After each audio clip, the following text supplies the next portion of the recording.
And welcome back to Arsenal FanTv America. Episode 21. Really? This is episode 21, yes. Episode 21. And it's a special one. Can you believe that? No, I can't, honestly. It's a very special one. I think once we hit the 20th, it was very lucky for us. It's like we cut on a roll or something. But you are. Arsenal Football Club and fans. And so is Arsenal. You should be extremely happy. So happy. Unbelievable performance after performance after performance. I think there is a bit of solidarity. I'm going to use Arsene Wenger's word. A bit of solidarity. I think a lot of solidarity. Yeah. And that's why it's been an amazing they're time doing what they're doing. To be an Arsenal fan. It's great. This is a very special episode because we get to cover 3 games. Correct. That were amazing for us to get to watch. 3 games. We won all 3 of them. And it's very exciting. We're sitting on top of the Premier League again. Especially after Liverpool beat City. Oh, so now we are 4 points. They did us a favor. Clear of both. Oh my gosh. Tottenham Can you and believe City. it? I can. Okay, and for anyone who ever said out loud, I don't like watching football. It's boring. Okay? Yeah. We've heard this. You have got to watch the Liverpool Arsenal game. We'll start with This is that. a game Wow. that is exciting from the first seconds. Absolutely. We get into it. Absolutely. We scored the first minute. Martinelli. Oh my God. We scored in the first minute. Oh. William Saliba takes the ball, turns around, makes a pass right out to Ben White. Ben White to Saka. Saka To to Odegaard. Odegaard slips it in. Martinelli. And oh my gosh. Woo! Speechless. What a run. And that's the counterattack. That's taking it from the back to the front. Precise passing. And that's the best the and the effect easiest. of Willie Saliba. Absolutely. Absolutely. That's what he does for us. That's unbelievable. The what combination he's done. of him and Partey and I think Xhaka, he's the difference maker basically I agree. this year. Him and Partey and Jesus. we have a lot. Yeah, hey, you're listen, right. we have a lot of cylinders that now are jiving together. All these players now that we said episode after episode for 20 episodes. Great. They're great players. Yeah. And now we're just making needed direction. Absolutely, they needed direction. You're absolutely right. And now we're adding a little bit of extra beauty in the Arsenal squad, and everybody works hard together. Again, going back to the Liverpool game, we started 4 in the back. Tomiyasu on the left-hand side, I wasn't convinced because you have both Kieran Tierney, and Zinchenko. Zinchenko. But I really enjoyed Tomiyasu lately. Yeah, Every game he's fighting. I think what the difference maker in this very position is the player himself. Yeah. He is a right back at heart. But However, he has heart. Exactly. He has a lot of heart, so you can play him anywhere. Right. But, also, the way Mikel Arteta now plays, he, on paper, starts at 4 in the back as a right back and a left back in Tomiyasu and in, or in, whenever, Tierney or whomever's playing. But you could see now that most of the time, that fourth comes up front to be almost a second holding midfielder, and then Xhaka goes to the left and attacks. Yeah, we have one always consistently, right, that comes up the wing and brings us forward. That's new, and I like it. It's a bit... It's necessary. It's now necessary because you have to come up with something new at the Premier League level to win. And that's why we're winning. And I think, listen, credit to Mikel Arteta, that's being creative. Whether it was his idea or not, whether the players are, communicating it the right way, whether the solidarity of the players changed. But again, he has also to do with, or a bit to do with all what's happening. We have to give him his credit, maybe, of course. But again, the Arsenal players are playing incredible. Yeah. They're working together. Exactly. Okay, we go back to the lineup. So in the back, we have Tomiyasu, Saliba, Gabriel, and White. Correct. Which is really wonderful for me because they all make me feel really confident and comfortable. Correct. They got each other's back. Definitely. They each have a different thing about them. Okay, and then above them, we have Partey and Xhaka. Correct. Odegaard above them. That's correct. You had both Partey and Xhaka again. Right. And then in front of them would be Odegaard. So he's the playmaker that gives Bukayo Saka on the right wing, Martinelli on the left, and then in front of him is Gabriel Jesus. Oh so my now God. that's a 4-2-4 formation on paper. But what happens is you play 3 in the back most of the time. Only when going forward, of course. Attacking, they tuck in to become 4. Ooh. But now this left back comes here. You have 2 holding midfielders. Xhaka goes to the right, so you play as 3-2-5. Wow. So you have attacking players are 5. And that's we see Xhaka now at his best because utilized back and front. He puts on the pressure. He's got heart. He is your co-captain. Right, and he keeps us up front, which is what you Absolutely. keep saying. You keep saying, don't sit back and invite that pressure. We got to go up front, and he keeps us that way now. Him and Partey really clean up and give us a way to move forward. Absolutely. I love the partnership. I love the way they both move forward. But, of course, because Granit Xhaka is that comfortable because, don't forget, man of the match, game in, game out, Thomas Partey. Yeah. He, by himself, with all due respect to all the holding midfielders, he's more like an N'Golo Kante. Yeah. So by himself, he'll go break that play. Patrick Vieira. Now we see Tchouaméni in Real Madrid. Same type of player. That's the player that breaks the play, the other team's play, and still takes you up, makes that killer pass.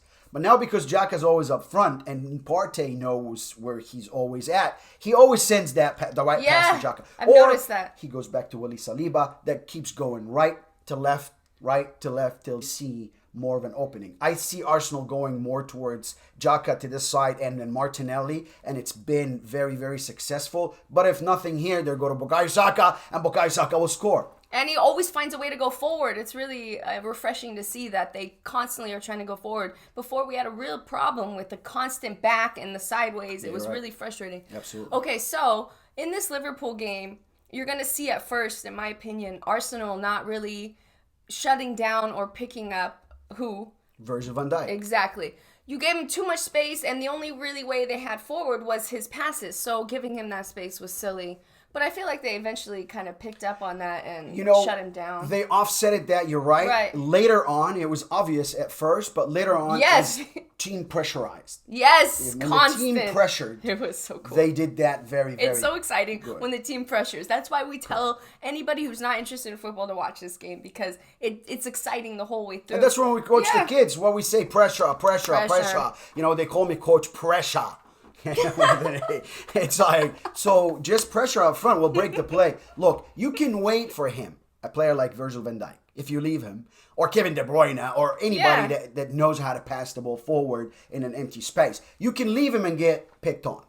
Or you can stop him from doing that. Hopefully. Right? By having a man up front that just constantly is on him. Yeah, Jesus didn't even need to stay that far back, to do that. I would tell Jesus not to even come back. I would tell him your problem is... Yeah, his problem is Virgil van Dijk. Yep. And on top of that, all of these balls that you're constantly talking about that go right in front of the net are the most dangerous. Anything sweeping in front of the net is very scary and dangerous. Yeah, exactly. And we've had that happen to us a couple of times lately. There's nothing you can do to defend against it. Oh, okay. Great results. We win at Liverpool. Kind of scary a little bit at the end because every time we'd score, they'd score one. But we ended up winning 3-2. 3-2. What a game. What a game. Okay. And then next we go to... Bodo Glimt. Yep. In Norway.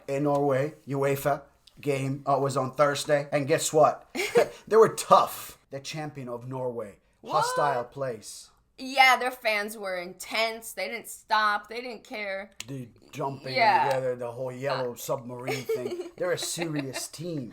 They're not just exciting. A no name. They're in the competition for a reason. So we went there and we also switched the lineup a little bit. We saw a lot of players joining that didn't have enough playing time, but also we had Saka playing with them in the mix. We had Martin Odegaard. Had Odegaard, Absolutely. Saka starts us with this amazing goal with the 1-2. Wow, with Sambi. Yeah, that was amazing. I love that Arsenal are so deep now that we have.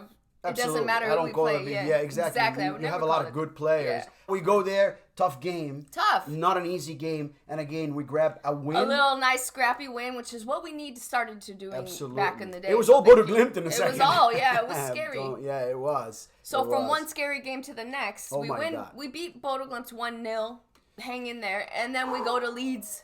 I mean, and it was even harder. Makes my heart okay. This game was frustrating from the beginning. It's not just for Let me just put it on the right scale of level, from my perspective to you. I watched millions of games. At least, So many games I don't even remember the names or when I started. But I have never seen a shambolic game as such. From the beginning, and you were sleeping a little bit in the beginning, which was good because they started 15 minutes or 20 minutes later. Right. So the shambolicness started with... I got a problem with that. I know you do. This now 2022, right? and we stopped the game because the referee forgot his goal line technology or his it wasn't headset. working or whatever. This game was played for how many 20 years? minutes. You should have backups to these things. That's what I'm asking. In place. In 5 minutes, less than 5 minutes, you should solve this problem. Nothing in 2022 should take this long. That's what I'm just coming with from. all of these wires they gotta put in through here. Yeah, so forgive me if I'm not happy with it, but it's just not. Yeah, okay. It was more than. So that happened, and then we moved on. The game started. We moved on. Game started. We're in it. Hostile. Again, the players have to come in and again warm up. Yeah, an understatement. Again, it was crazy. It's difficult for the players, by the way, to reset their emotions to come into such a game. So I was worried just because of that standpoint. But our solidarity this year, using Arsene Wenger's words, showed us again that we're still strong. They come in, and all of a sudden, Arsenal is going a bit at Leeds United. A bit? They had to. Leeds was aggressive. Right, you thought it was the Portland Timbers game first. Oh, yeah, because of their outfits. But then they started playing football against us very well, and you know it's not they Portland. actually, it can't be the Timbers. Here at the Northwest, our local team is Portland Timbers. Yeah. And they have the T just like Leeds. That's so she was why like, we understand why Americans will always say football is boring. Yeah, your football is boring. Everywhere else is exciting. Right. It's very, very exciting. So I mean, boring. if you watch any of these games, Arsenal played Tottenham and we beat them. And we beat played Liverpool. Liverpool, so nobody could say we don't beat Definitely the big watch teams. that game, yeah. Definitely watch that game. We do beat the big teams, yeah. Of course we It do. was a problem in the past. Absolutely. We were losing We're all going to of beat them. Chelsea very soon also. But I hey, agree. listen, trust me, Arsenal are different this year. And they showed it in this Leeds game. Their Absolutely. aggression matched theirs. We're not going to let you frustrate us, and we're not going to let you throw us down, and even if the ref's against us. Going back to this Speaking the ref against us. Why do I say that? Fast forward, Bukayo Saka, thank God. What a goal. He scores a goal and we hang on. We go to the next half, which we all know is going to be very difficult. So it was all Leeds. We're prepared. It was all Leeds. It was all Leeds and the referee. Of course, it's a fight. Premier League, it's a fight. You expect fight, it. You expect you win. it, yeah. Listen, good plays matter. Athleticism, running, the passing. Working together matters. Working together, everything does. On top of all, it's a fight. And every single player on the 11 have to fight. Yes, A fight, together. like a physical fight. Yeah, each one has to go at the same time. Absolutely. And that's what teams that win the Premier League do that. Absolutely. The big teams that, do win big things in any sports do that. It's a fight. Yeah, and no matter which, but the problem, it frustrates me the most is that even when you're playing all that and doing everything right, the ref can come in and be totally blind. That's what he did. I don't know what was wrong with Kevin on the way. I mean, on the day, let me just give him the benefit of the doubt. Maybe it offsetted him. It shouldn't, that technology thing, at first. Maybe. But it was really weird. He was weirdly refereeing this game. And it's, I'll tell you why right now. So we go into the second half, and he gives them a penalty because of a handball claim on William Saliba. Now, let me just explain something here real quick. William Saliba, or any defender that's really good, naturally turns their head and their hand. Exactly. So the block. It's part of, It's part of defending. So as a coach, we understand. understand that. Absolutely. And we teach our kids to always use your hands. Use your hand, be bigger, because that's how the game is played these days. So from any other fan's perspective, bluntly, he turns his hand, he handled the ball. Okay. I'm not going to change that for you, but I just analyzed for you why did it seem that way. But let's just, if this whole conversation is irrelevant. It is irrelevant. It is, because there was no play. It was offside. If we go here and look at that further player on the right-hand side if you're attacking as Leeds, right? Look at the referee next to him. Look at all of this. And while you're looking at this, remember that the commenters are also looking at this and only talking about the penalty. Yes. They're not seeing what is clearly in front of everyone's face right now. Same as the ref. He went offside. He went to the screen and he checked what? And he missed it. It was like he just checking the handball. Everyone decided to not see it. It was Everybody crazy. decided not to see it, but guess what? Justice came down served. At Yorkshire, and it was served. They missed the penalty. Lambert, whatever his name is.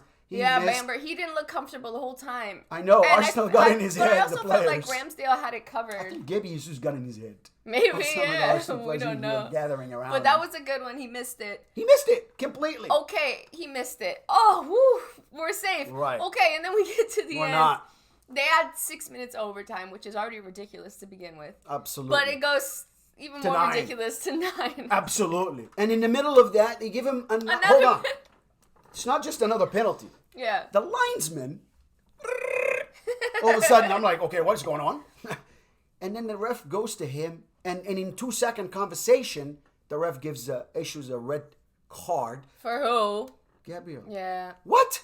Poor Gabriel. Why? I so know, they keep right? showing you that Gabriel throw his foot, and you can just focus on that part. But if you see prior to that, the other player came shoving him, pushing him to the ground. So once again, they're not focusing on... he's off balance. But truth. thank God, this time, they saw the foul, and they gave us a foul. And he goes on to give him 3 extra minutes. For what? So we go to the 99th minute. Almost 100 minutes play. Arsenal players, my heart was with you. What a game. Your heart was pounding out of your chest. Oh my God. I mean, it's just, I got to hand it to intense. these players. Yeah. It was so intense. I got to hand it to Mikel Arteta. Yeah, they fought it out. They really did. It was unbelievable. What a great game. This is what we've been wanting from these players. Absolutely. To fight it out. Whether Absolutely. win or lose, but it's really nice when you pull out those scrappy Absolutely. wins. Thank you for doing it. Thank you, Gunners. And we're again sitting on top of the league. After Man City lost at Liverpool. Thank you, Mo Salah. After beating Tottenham, thank you, Mo Salah. That's something you thought you'd never say. After beating Tottenham, after beating Liverpool, after beating Leeds. It's God. I'm so proud of us. We're on top.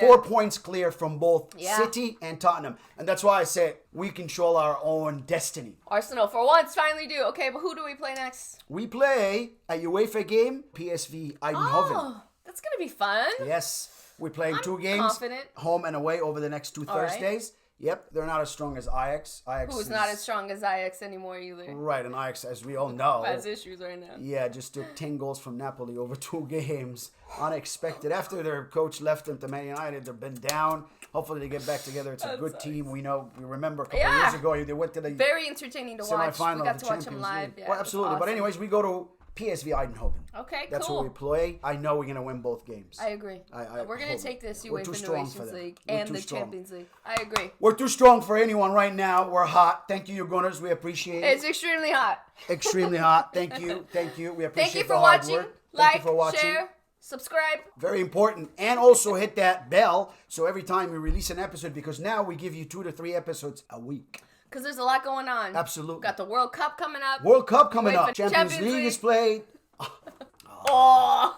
I'm just on cloud 9. Yeah, football. Give me more. Give me more. You know, we love it, and we watch every bit of it as much as we can. I wish we had because more we love in the day. it. Yeah, we you're love right. it. Exactly. We love it. Thank you for watching. Thank you for watching. Episode 21. Don't forget Woo-hoo! also our Champions League edition and our World Cup edition. Arsenal FanTv America. We have it all here for you. Don't forget to like, share, and subscribe.